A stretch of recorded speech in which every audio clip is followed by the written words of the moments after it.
Hey, welcome aboard today's market sit rep. Matthew Buckley, call sign Wiz, the primary and weekly options model portfolio manager here at TGO. Apologize for not getting out of sit rep yesterday, but we had an awesome about two and a half hour live trading session yesterday morning. Had nearly 1,000 traders in there that are interested in our newest launch, our full throttle launch, and then also had some live trading sessions yesterday afternoon around the Fed announcement. So I got pretty busy yesterday and couldn't knock out a sit rep.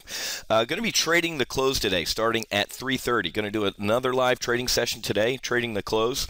If you want to attend, this one's on me. Go to topgunoptions.com/launch-blog, and then you can scroll down to the right here in the yellow section and just register right here. Instant registration, or check your email. There's a link in your email that if you click on, you can immediately register for the webinar. What's going on? Well, guess what, folks?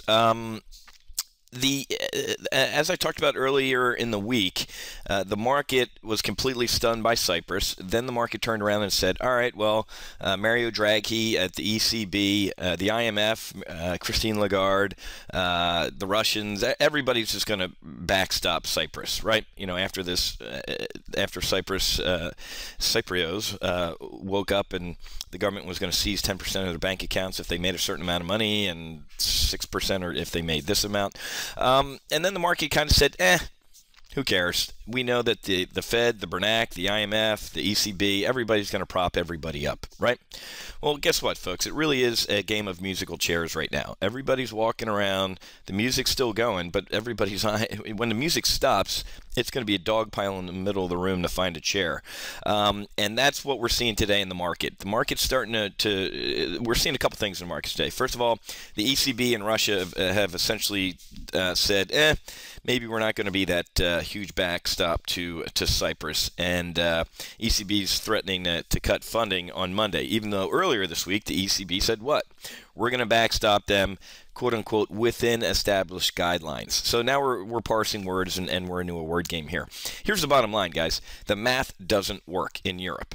Cyprus doesn't work. Greece doesn't work. Spain's on the edge of their math not working out. I'm going to say, actually, we'll put that in the not working out column. And Italy's getting pretty close. It's a house of cards. We covered this in depth in yesterday's free live trade brief, so I'm not going to get too much into it. But that's essentially what you're seeing in today's market is the market really starting to recognize that what happened overseas is bad. And also what the market's starting to recognize is what Ben said yesterday. It was kind of a non-event, right? I mean, we all knew what he was going to say. He wasn't going to come out and say, I'm going to end quantitative easing. Surprise. Of course he's not.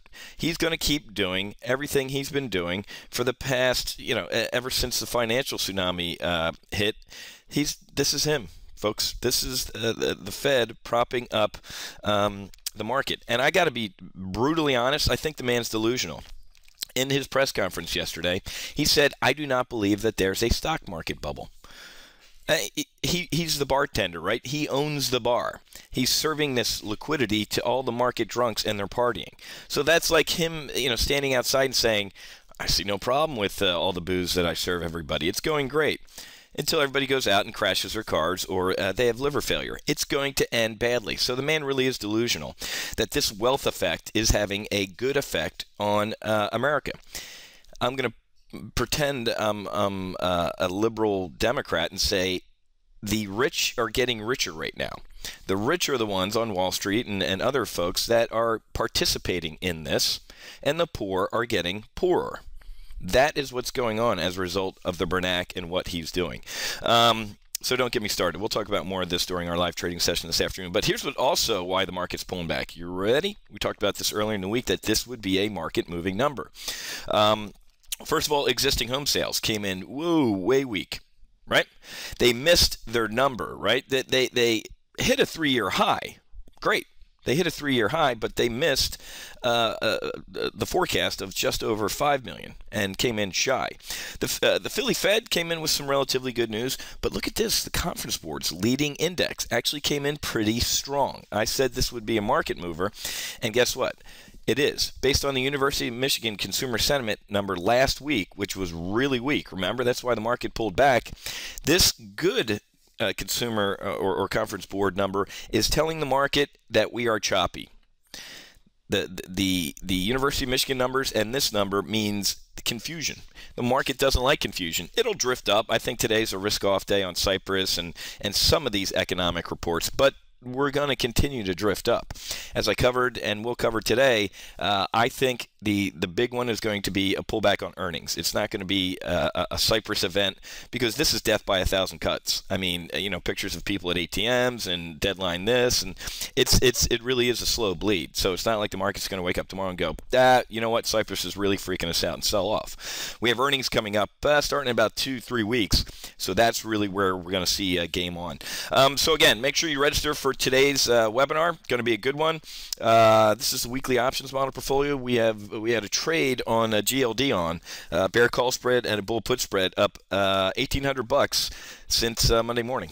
Not a bad trade with another 715 potentially to go. So looking at potential $2,500 in weekly options profits alone, and that's on only about $10,000 of risk. So a nice potential 25% return in 1 week. So if you can't join us for today's live trading webinar to see about the full throttle launch, and you just want to give weekly options a test flight on its own, well, just go to topgunoptions.com/weekly-options. We've been averaging nearly a $2,000 return per week on only about $10,000 to $15,000 of risk since mid-December, since we launched the service. Absolutely awesome. Great stuff. We have some losers? Absolutely. But obviously, we're doing a hell of a lot more winners than we are losers. So give it a test flight. Go to topgunoptions.com/weekly-options. Click that right there. Get airborne for a couple weeks and see how we do it. And like I said, we've been averaging nearly $2,000 per week in profit. So see if during your test flight, if I'm a man of my word. Okay, I got to run. Got to get ready for our live trading session this afternoon. If you want to join that, go to topgunoptions.com/launch-blog, and I got to go brief, and I'll see you guys in that live trading session, 3:30 p.m. trading the close. I'll talk to you guys then.